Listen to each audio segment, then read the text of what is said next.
할렐루야, 우리의 도움과 우리의 만족이 되어주시는 우리 하나님의 이름을 찬양합니다.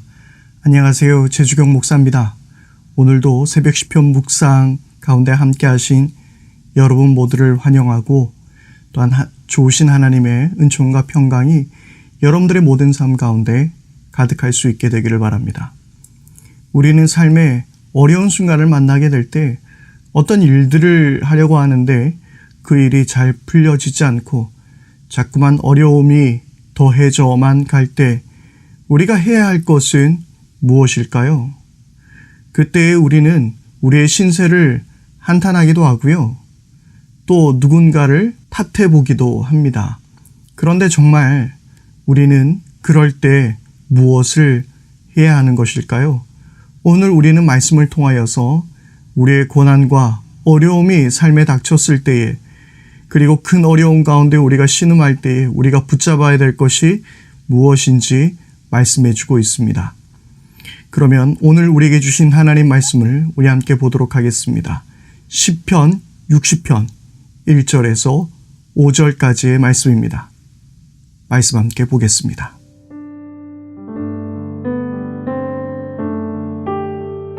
하나님, 주님께서 우리를 내버리시고 흩으시고 우리에게 노하셨으나 이제는 우리를 회복시켜 주십시오.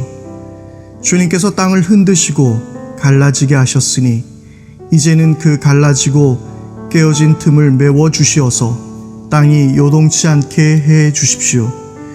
주님께서 주님의 백성에게 곤란을 겪게 하시고 포도주를 먹여 비틀거리게 하셨습니다. 화를 쏘는 자들에게서 피하여 도망치도록 깃발을 세워서 주님을 경외하는 사람들을 인도해 주십시오. 주님의 오른손을 내미셔서 주님께서 사랑하시는 사람을 구원하여 주십시오. 우리에게 응답하여 주십시오.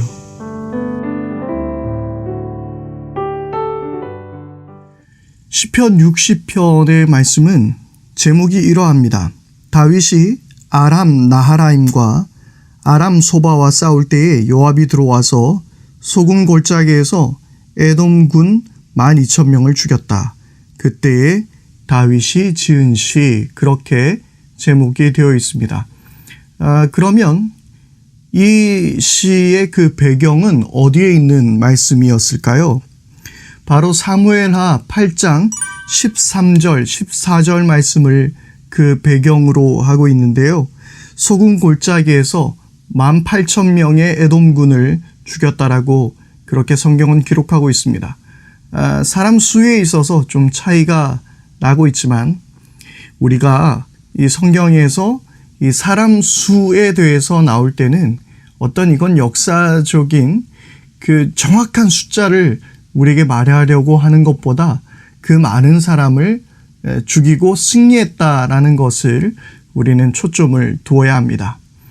그래서 이 말씀을 배경으로 두고 있는데요. 그런데 어떻습니까? 오늘 우리가 읽은 말씀은 어떤 승전가의 노래가 아니라 굉장히 어려움을 당한 그러한 군대의 노래로 들리고 있습니다. 바로 시편 60편의 이 말씀은 사실 승리의 이야기를 두고 있지만 이 시의 내용은 전쟁에서 패배한 탄식 시에 가깝다고 볼 수 있습니다. 아마도 전쟁을 하기 전에 어떤 또 다른 전쟁에서 패배를 하고 난 후에 그 다음 전투, 그러니까 이 소금 골짜기의 전투를 하기 전에 이 시편의 말씀을 쓴 것으로 보여집니다. 그래서 아직 승리는 그들이 쟁취하지 못하였지만 그러나 그 앞서서 패배하였던 그들의 모습을 바라보면서 우리가 이제 무엇이 문제인가, 우리가 어떻게 해야 되겠는가 하고 스스로를 돌아보고 난 후에 쟁취한 그들의 승리이기 때문에 이 시편 60편의 말씀은 조금 더 어려움에 있는 우리들, 그리고 이 어려움에서 이기기 위해서, 극복하기 위해서 우리가 무엇을 해야 하는 것인지를 좀 더 잘 말해 줄 수 있을 것 같습니다. 먼저 가장 중요한 것이 있다면 이스라엘 백성의 이 전쟁의 패배의 원인을 어디에 두고 있습니까? 바로 그것은 하나님의 노하심, 하나님의 진노라고 다윗은 이야기하고 있습니다. 1절의 말씀인데요. 하나님 주님께서 우리를 내버리시고 흩으시고 우리에게 노하셨으나 이제는 우리를 회복시켜 주십시오. 그렇게 이야기하고 있습니다. 하나님이 우리를 버리셨다라고 되어 있죠. 그런데 원래 이스라엘 백성들은 하나님께서 선택한 백성들입니다. 그런데 하나님께서 선택한 백성을 버리셨다라고 말하고 있으며 하나님께서 그들을 소중히 여기셨는데 그들을 흩으셨다라고 되어 있어요. 이 흩으셨다라는 말은 그 성이 무너지듯한 바로 그러한 상황을 말해주고 있고요. 그리고 토기를 집어 던졌을 때 그 깨어지는 것을 이 흩어졌다라는 그런 의미를 담고 있는 단어입니다. 그래서 저는 이 말씀을 보면서 바로 하나님께서 이스라엘 백성들과 맺으셨던 시내산 언약의 말씀을 떠올리게 되었는데요. 출애굽기 19장 5절에서 6절 말씀이 있죠. 이제는 너희가 정말로 나의 말을 듣고 내가 세워준 언약을 지키면 너희는 모든 민족 가운데서 나의 보물이 될 것이다. 온 세상이 다 나의 것이다. 그러므로 너희는 내가 선택한 백성이 되고 너희의 나라는 나를 섬기는 제사장 나라가 되고 너희는 거룩한 민족이 될 것이다. 하나님께서 이스라엘 백성들을 향해서 그렇게 언약하셨는데 너희는 모든 민족 가운데서 나의 보물이라고 말씀하셨는데 그 보물을 집어 던지셔서 깨뜨리셨다라고 말하고 있습니다. 그리고 하나님께서는 그들을 선택했다라고 말씀하고 있지만 버리셨다라고 말하고 있는 거예요. 그러면 그 원인을 어디에 둘 수 있습니까? 바로 너희가 정말로 내 말을 듣고 내가 세워준 언약을 지키면 이라고 말씀하셨기에 아마도 이스라엘 백성들은 하나님의 말씀을 듣지 않았고 하나님의 율법을 지키지 않았기에 그들은 지금 이러한 하나님의 진노를 받게 되었다라고, 그래서 그들은 전쟁에서 패하게 되었다라고 지금 다윗은 말하고 있는 것입니다. 하나님과의 깊은 사랑에 빠져 있고 하나님께서 택하셨고 너는 내 보물이야 라고 말씀하셨지만, 그러나 지금 하나님의 진노를 받고 있는 이스라엘 백성들을 바라보면서 우리는 어떠한 감정이 들게 됩니까? 이스라엘 백성들이 참 안 됐다라는 생각보다는 하나님이 참 아프시겠다라는 그러한 생각을 하게 됩니다. 나의 보물, 나의 것이라고 말씀하셨지만 그들에게 해초리를 드는 하나님의 심정은 어떠할까요? 우리는 그 하나님의 슬픔, 우리의 죄로 인한 하나님의 아픈 마음을 이 말씀을 통해서 볼 수 있습니다. 2절 말씀을 계속해서 보겠습니다. 주님께서 땅을 흔드시고 갈라지게 하셨으니 이제는 그 갈라지고 깨어진 틈을 메워주시어서 땅이 요동치 않게 해 주십시오. 하나님께서 땅을 흔드시고 갈라지게 하셨다.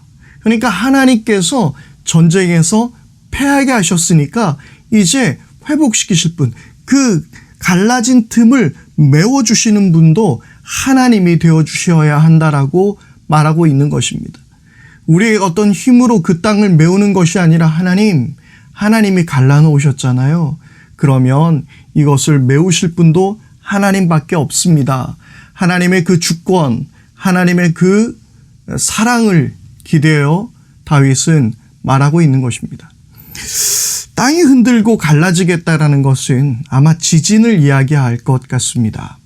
실제로 다윗이 그런 지진을 경험했었고 그 가운데 이 시를 썼는지는 잘 모르겠습니다만은 그것이 진짜로 있었던 일이든 아니든 간에 이 자연재해로 인해서 어떤 피해를 이스라엘 백성들이 겪을 때가 있었겠죠. 다윗은 바로 그런 자연재해도 하나님의 심판이라고, 하나님의 진노라고 생각하고 있었습니다.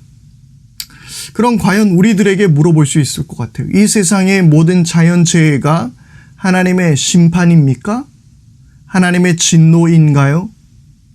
거기에 대한 답은 저는 솔직히 잘 모르겠습니다. 모른다라는 게 저는 정확한 답이 될 수 있을 것 같습니다. 물론 죄로 깨어진 세상의 결과이기는 합니다. 그것은 분명한 사실입니다. 그러나 우리의 삶에 일어나는 모든 자연재해, 그리고 코로나19의 바이러스 같은 이런 문제들이 다 하나님의 진노와 심판일까요? 글쎄요, 저는 그렇다라고 대답할 수는 없을 것 같습니다. 그러나 저와 여러분들이 분명하게 고백해야 할 것은 한 가지입니다. 그것이 하나님의 진노이든 하나님의 심판이든 그 무엇보다 이것을 회복시켜 주실 분이 하나님이라는 사실을 우리는 고백할 수 있어야 합니다. 여러분, 우리는 이 다윗의 고백처럼 하나님께서 땅을 흔드셨고 갈라지게 하셨으니 하나님이 메워주십시오 라고 고백하는 것처럼, 하나님, 내 삶에 어려움이 일어나고 있습니다. 하나님, 내 삶이 고통스럽습니다. 계획했던 것들이 무너지고 그리고 하는 일들이 잘 풀려지지 않고 있습니다. 그러나 이것이 하나님의 진노일 수도 있고 심판일 수도 있지만 아닐 수도 있어요. 그러나 우리가 확실하게 고백할 수 있는 것은 이것을 회복하실 분은 하나님밖에 없다라는 고백입니다. 바로 그 고백, 하나님의 그 주권을 우리가 인정하는 것, 그것이 우리에게 무엇보다 중요한 사실입니다. 그래서 우리의 가정과 우리의 삶의 터전, 우리의 인생에 일어나는 모든 문제를 해결하여 주실 수 있는 분은 오직 하나님 한 분밖에 없습니다. 그 고백이야말로 우리가 오늘 이 말씀을 통해서 진정으로 할 수 있는 고백이 되어야 합니다. 그리고 하나님 앞에 우리가 범죄하였던 것들, 하나님의 말씀을 어기며 하나님을 무시하며 하나님의 음성을 듣지 않고 살아왔던 우리들을 다시 한번 돌아보아야 합니다. 그리고 하나님께서 우리에게 긍휼히 여겨주시기를, 하나님께서 은혜를 베풀어 주시기를 우리가 바라면서 주님께 나가야 합니다. 여러분, 한국교회도 마찬가지 같아요. 물론 저는 한국교회가 하나님 앞에 많은 범죄를 저질렀고 하나님의 마음을 아프게 했고, 그리고 하나님의 진노가 지금 한국교회를 향하여 있다라는 것에 대해서 동의하고 있는 바입니다. 그러나 중요한 것이 있다면 그것이 하나님의 진노이든 하나님의 심판이든 중요한 것은 하나님께서 우리를 버리셨으나, 하나님께서 우리를 흩어지게 하셨으나, 그러나 우리로 회복하게 하실 분은 하나님밖에 없다라는 것을 우리는 고백하며 하나님의 긍휼을 구하며 나가야 할 줄 믿습니다. 우리의 삶의 어려운 순간들, 우리를 힘들게 하는 많은 일들이 우리 앞에 많이 놓여져 있죠. 도대체 어디서부터 시작해야 할지, 무엇을 해야 할지 막막하게 느껴지는 순간이 있습니다.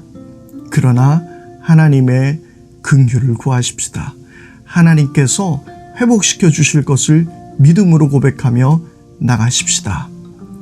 이것이 하나님의 진노일 수도 있고 아닐 수도 있지만, 그러나 오늘 우리가 해야 할 일은 우리가 회개하며 하나님의 긍휼을 구하여 주여 이제는 우리를 회복시켜 주옵소서, 그렇게 고백할 수 있어야 합니다. 가능하다면 지금 여러분들 자리에서 저와 함께 다시 한번 1절의 말씀을 읽기를 바랍니다.